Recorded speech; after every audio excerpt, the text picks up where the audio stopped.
बाबा म्हणजे काय आहे? बाबा म्हणजे जगण्याचं माप आहे, पाठीवरची थाप आहे. कधीही रागवला तरी ज्याची माया अमाप आहे, तो म्हणजे बाप आहे. बाप म्हणजे ध्येयाकडे नेणारी सीडी आहे, संकटातून पार करणारी होडी आहे. जो कधीही तिखट वागला तरी आयुष्यभराची गोडी आहे. बाप म्हणजे शिस्तबद्ध धाक आहे, बाप म्हणजे शिस्तबद्ध धाक आहे. जगणं आपोआप आहे, आयुष्यभराच्या समुद्रात दीपस्तंभाची झाक आहे, तो म्हणजे बाप आहे. लहानपणापासून आई मुलांना सांगत असते की इथे जाऊ नको बाबा मारे, तिथे जाऊ नको बाबा मारे, झाडावर चढू नको बाबा मारे, नदीवर जाऊ नको नाहीतर बाबा मारे, शाळेत जा नाहीतर बाबा मारे, हे करू नको नाहीतर बाबा मारे, ते करू नको नाहीतर बाबा मारे.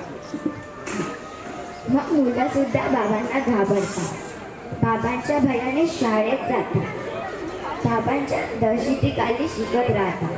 बाबांनी मारू नये म्हणून अभ्यास करतात.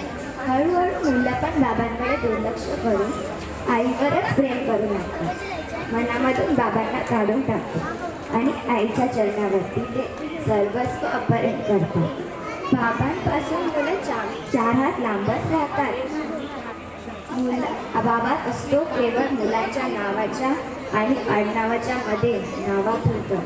मुलं विठोबाला माऊली म्हणतात, धरणीला माया म्हणतात आणि देशाला माता म्हणतात.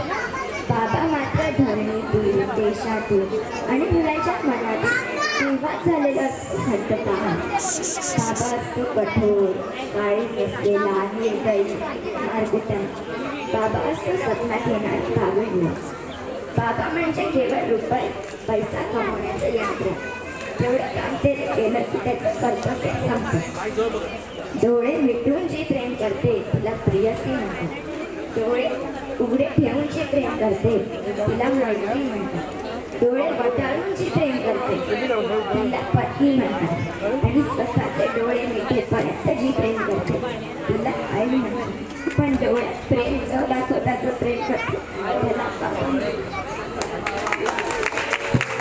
तुझ्या जगातून बाबा हरवेल का ग, मोठेपणी बाबा तुला आठवेल का ग, सासुराला जाता जाता पडत्यामध्ये बाबासाठी येईल का पाणी डोळ्यामध्ये. ला ला ला ला ला ला ला ला.